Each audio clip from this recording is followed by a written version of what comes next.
Hi, this is Scott from Encinitas, my hometown. A little cloudy today, a little foggy, but it's a good day to talk about creativity. Creativity is the most important commodity in business today.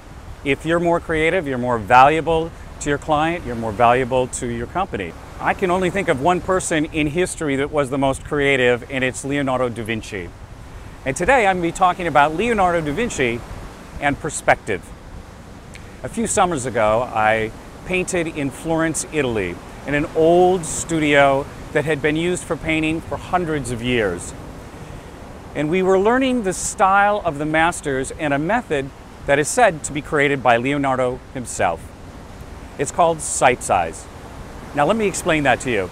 Sight size is, if you're doing a portrait, you would move your canvas almost right next to that person that you're painting, and you would step back and you draw a line. Now with that line, you would be able to see by putting you've ever seen this, people putting their thumb out, by your thumb on the paintbrush, the size of the head. Well, that's about the size there, and you'd put a line and a line, and the width, there's the width that go there and there. You go back and forth, getting the exact proportions so that they were right. And you wouldn't just do it at the beginning for the sketch, you do it for the whole painting, making sure that everything was about the right size, getting a new perspective right there on the line. Now, if you wanted to do a full body figure, you take the canvas further back and draw a line, and now where the top of the head was, you would draw in, where the feet were, you'd draw that in, and then you'd go back to that line and paint and fulfill and keep making sure that the proportions and the color was the same. Now, I noticed something while I painted that summer. The better painters were the ones that went back to that line more often, constantly getting that perspective and then going back to their painting. The painters that weren't so good were right up against that canvas, painting, then looking around, painting, then looking around, and then they'd step back, and then they'd look at their painting, and you could see the anxiety come over their face, right? Are you that person?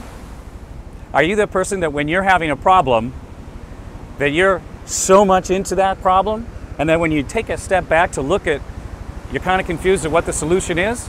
I mean, creativity is more than just art. Creativity is a unique solution to problems that we have every day. I was very lucky to work on Madison Avenue with a very talented writer, Karen Salmonson. Today, she's a bestseller, but back then, she was part of my partnership. She was a writer, I was the art director. She tells a very funny story in her TEDx speech, and I'll let her tell it. So in that same ad agency, I had this wonderful art director named Scott.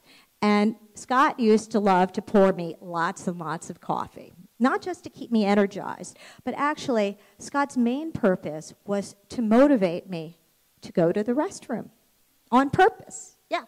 See, what would happen was I'd go to the restroom and I'd always come back with my most creative ideas.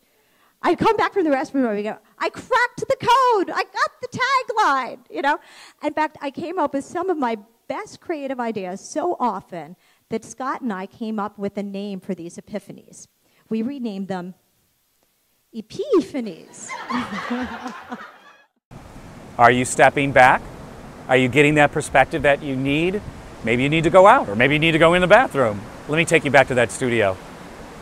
You know, when you're looking at a problem for a long time, you kind of get blinded. You know, I'd step back to that line, and after a while, I knew there was something wrong with the painting, but I couldn't tell what it was. I kept stepping back, but I didn't know what it was. And just then, the master would come from behind you, and he'd take 2 seconds, he'd stand in that line right with you, and he'd say, you know, her chin is too sharp, and the head's in a weird angle. And as soon as he said it, you saw it, and you were able to go in there and fix it. Are you asking the master their opinion? You know, everybody's got opinions, right? But you need to be asking the expert. And finally, the Renaissance was a time of innovation. At that time in Venice, they had discovered a way to make glass super clear and super flat. And someone had put metal on the back of one side and mercury so that when you held it up, it made a perfect reflection, something no one had ever seen before. And it was all the rage. Everybody had to have a mirror. It was put in all the paintings, it was in everybody's home. And Leonardo took that mirror and did something different. The next time that he was painting and doing sight size, he picked up the mirror and he walked to that line and he turned around. And now he held up that mirror and he saw a complete different perspective. So tomorrow, when you wake up and you get in front of that amazing invention of the Renaissance, the mirror, I want you to look at it with a different perspective. I want you to ask yourself, what can I do to be more creative? How can I find unique solutions today? I want you to unleash your inner Da Vinci.